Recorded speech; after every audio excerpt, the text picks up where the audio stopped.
It happened. Elon Musk just humiliated Putin. The Russian invasion of Ukraine brought with it a paradigm shift that may dictate how we envision the next couple of years. The unprovoked attack by Russia was answered by economic sanctions and condemnation from the world over. Even the richest man got in on the action. Hello and welcome to our channel. Today we are going to talk about how Elon Musk just humiliated Putin following his attack on Ukraine. So let's not waste any more time and dive right in.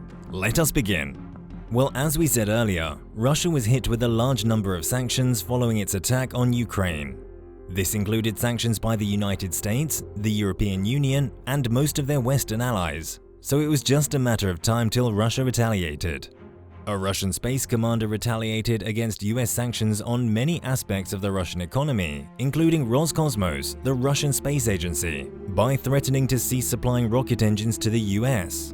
Since the 1990s, Moscow has given 122 RD-180 engines to the United States, according to Dmitry Rogozin, the president of Roscosmos. The Atlas launch vehicles, which were used to explore Mercury, Venus and Mars, were powered by 98 of these engines. In a case like this, we can't furnish the United States with our world's greatest rocket engines, Mr. Rogozin said on state television. Let them fly on anything other than their broomsticks. It was a scathing response. Let's give the Russians that. But as they say, two can play at that game. So in response to the Russian, Elon Musk, the CEO of SpaceX and Tesla, turned to Twitter on Thursday to launch verbal missiles at Russia's space agency director less than 24 hours after the nation said it would stop supplying rocket engines to the United States. During SpaceX's latest Starlink satellite launch on Wednesday, the firm mocked Russia. "It's time to let the American broomstick fly and hear the sounds of freedom," SpaceX's launch director remarked on the company's live broadcast shortly before the Falcon 9 rocket launched 48 satellites into orbit from the Cape Canaveral Space Force Station in Florida.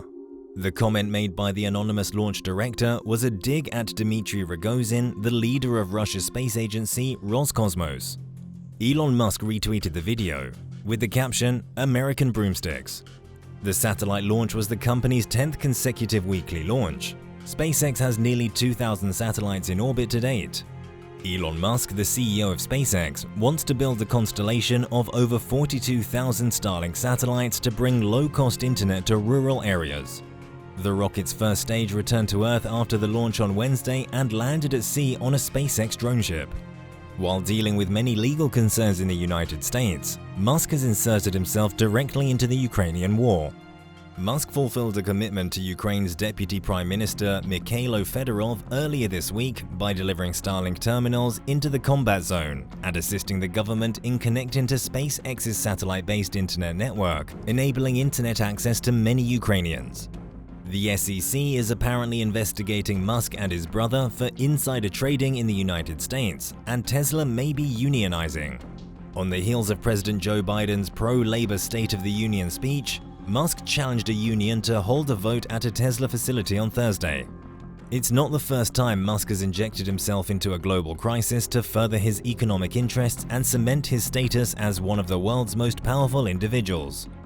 As the coronavirus epidemic expanded throughout the world in early 2020, Musk declared that Tesla would begin producing ventilators to aid hospitals in their fight against COVID-19.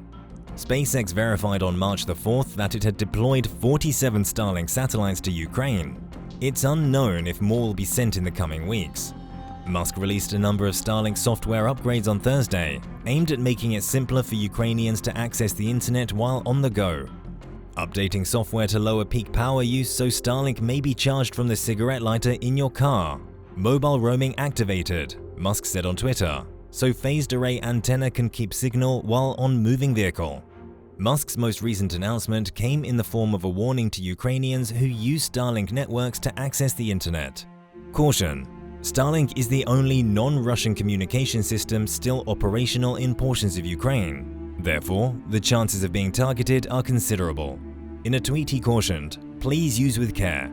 Now let's talk a little bit about the Russians. Since his nation started an attack on Ukraine, Russia's space director has grown increasingly belligerent on Twitter. Rogozin and former NASA astronaut Scott Kelly recently had a Twitter fight in which Kelly advised Rogozin to seek a job at McDonald's while Rogozin urged Kelly to get a brain checkup. Rogozin's internet aggression is a hint that US-Russian space cooperation and ties may be coming to an end. The space director has also stated that Russia's tense relationship with the West might jeopardize Russia's collaboration with NASA and lead to the collapse of the International Space Station, since NASA relies on Russian propulsion to keep the station afloat in its orbit above Earth. Musk replied to Rogozin's post on Twitter with a SpaceX logo at the time, implying that his business could help rescue the ISS. Although the SpaceX Dragon is not intended to be a long-term solution, there has been some speculation that the business may assist fill the gap by employing it. In the meanwhile, notwithstanding Rogozin's statements on the internet, Roscosmos and NASA have stated that they would continue to collaborate. Russia is by far the United States' most important space partner. NASA and Roscosmos jointly run the International Space Station, an orbiting laboratory that has become the major space destination for astronauts from the United States, Russia, and other countries across the world. Roscosmos and NASA have been collaborating on the International Space Station for over 3 decades, but the US-Russian relationship dates back far longer. The two space agencies collaborated on Russia's old Mir space station, traded seats on NASA's Space Shuttle and Russia's Soyuz rocket, and even collaborated on an Apollo-Soyuz test project during the Apollo period. Given the longevity of their spatial relationship, this isn't the first time Russia and the US have battled on the ground while continuing to collaborate in orbit. During the 2014 invasion of Crimea, NASA and Roscosmos continued to work together on the ISS, even after Russia blew up its own satellite, causing debris that endangered the ISS. Even as tensions rise, consistent communication between the two agencies is critical for safety of the ISS crew. "We've been able to compartmentalize it for so long," said Todd Harrison, head of the Center for Strategic and International Studies Aerospace Security Project. The International Space Station currently houses 7 people, including 4 NASA astronauts and 2 Russian cosmonauts. According to NASA, nothing has changed in terms of the ISS's timetable. NASA continues to work with Roscosmos, as well as our other international partners in Canada, Europe, and Japan, to ensure safe and continued International Space Station operations, said Josh Finch, a NASA spokesperson. But this statement came hours before the invasion began. However, as the situation on the ground worsens, NASA may have more alternatives to separate itself from Russia's space agency, especially because the relationship between the two organizations has changed dramatically in recent years.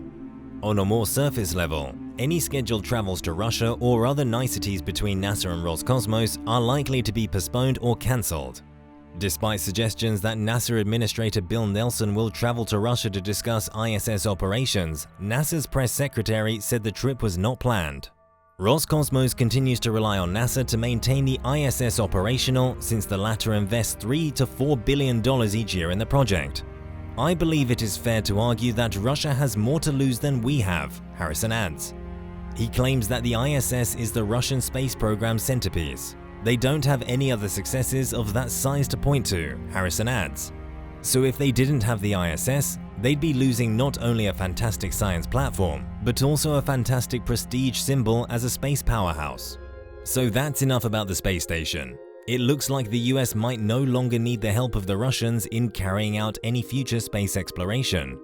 If this becomes the case, then the future of space exploration and the situation in the upper atmosphere could really be different in the next couple of years. So that is all the time we have for today, folks. I hope you enjoyed this video. Do not forget to subscribe to our channel and do hit the bell icon on your way out. See you all next time.